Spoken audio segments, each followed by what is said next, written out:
Hi, it's Diane Greco-Allen here again today, and I just want to go over a few things. I'm your food relationship coach, and boy, are we connected to our foods. And every day we try to understand what is going on in our body.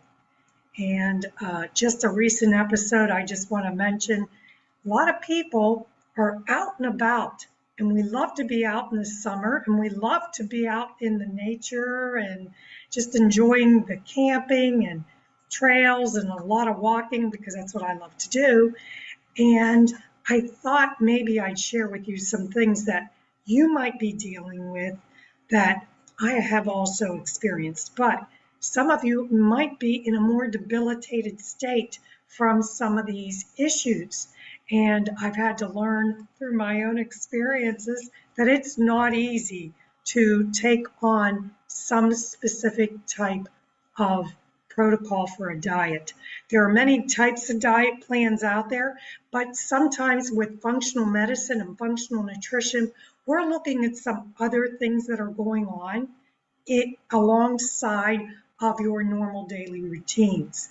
So for instance, in my scenario, there was multiple lab work tests done, also urine tests to detect if there were some molds that were growing more out of control than others, and also maybe even if you're dealing with a specific type of either bacterial infection, yeast overgrowth, if you're dealing with parasitic infections, which can include Lyme disease and viruses. So these types of things can affect us anytime in our life. And so when we're dealing with immune support, we want to be there to help support your immune system in the best way possible. And everybody does probably knows. If you don't, then you should be more aware. Stress plays a huge role in how our body handles everything and absorbs our food. Mindful eating is also a part of it. Now, when we say mindful eating, we're not just talking about, oh, I'm mindful about what I'm putting in my mouth and I'm just going to eat it anyways. No, we're talking about mindfulness about how our body, our posture, everything with our body to absorb that food, but also what these nutrients provide for us and when they can become somewhat of an issue. And if you're eating something and you're following this like really healthy diet and something's just totally AWOL, you don't know what's wrong, you're doing everything the practitioner's telling you, and something's just not right.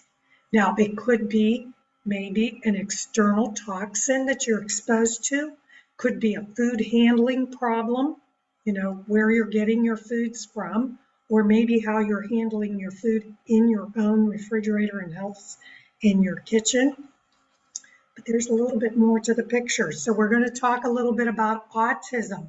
And I don't want to take up too much time, but I just want to touch on these subjects because autism spectrum disorder is becoming very broad in the mental health range world too. So we're looking at mental health, we're looking at our immune health, we're looking at our full body and how it works together in those 5 points of awareness and those 5 W's that I talk about.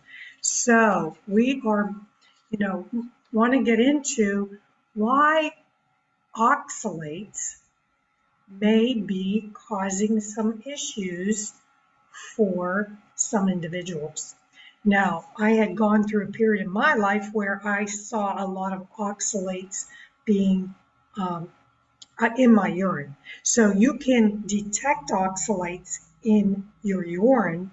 Also, you can find out, what's going on with these oxalates.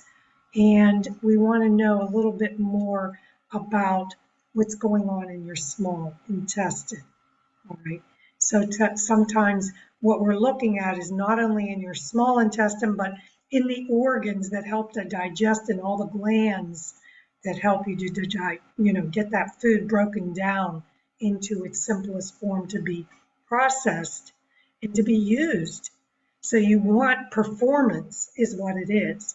And a lot of people are really performing to look great. Yeah, that is good. And in some scenarios, there might be something that we have to look a little bit deeper into.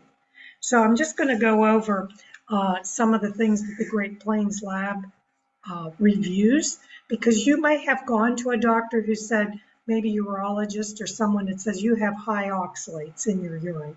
Okay, so why is this happening? What in the diet is causing it?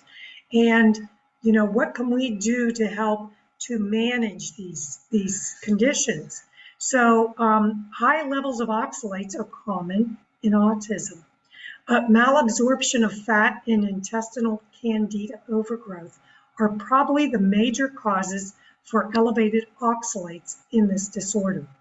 So if you're having some issues with elevated oxalates, there's a combination of things that might be going on.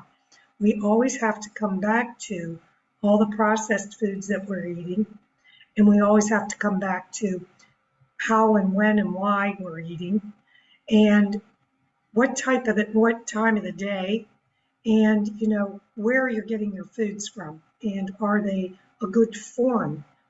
Is it a good quality food? So some of these foods that you're eating may be old, and maybe that's causing or triggering some issues.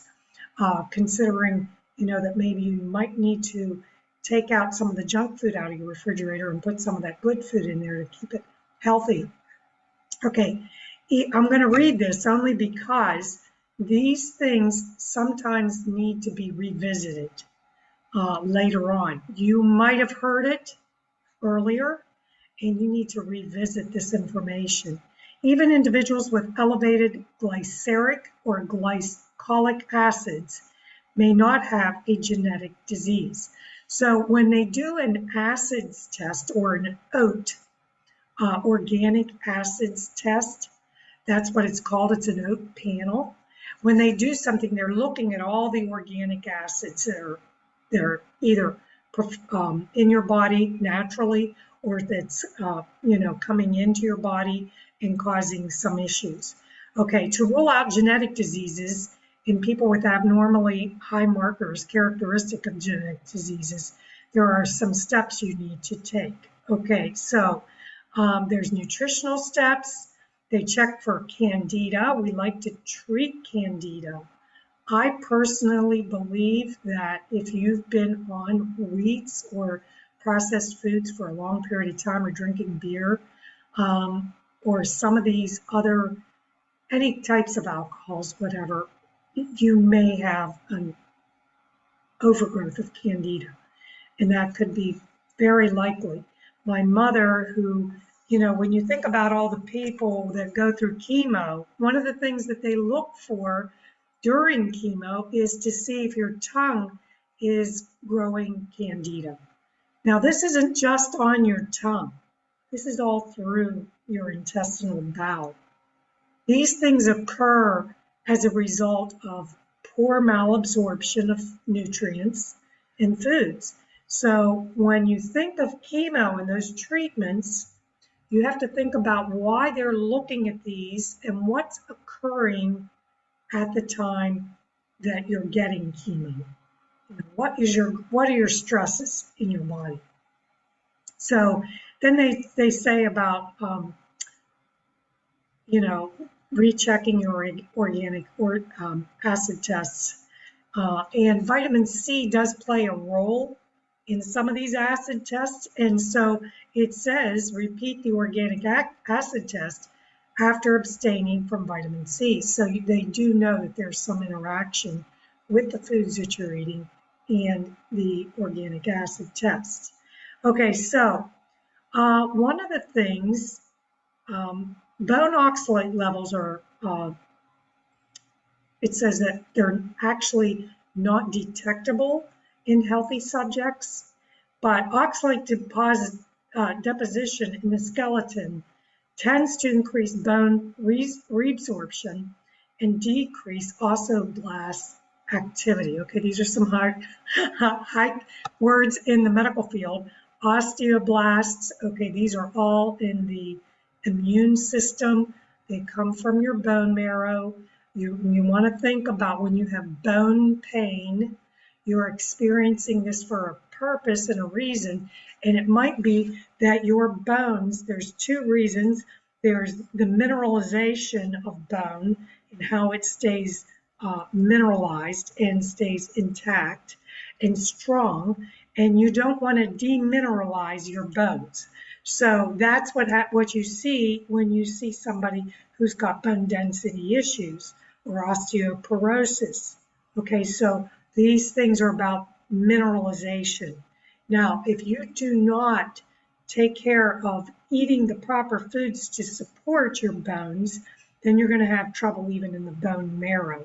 So the bone marrow is where you want all good marrow to be for performance of immune health.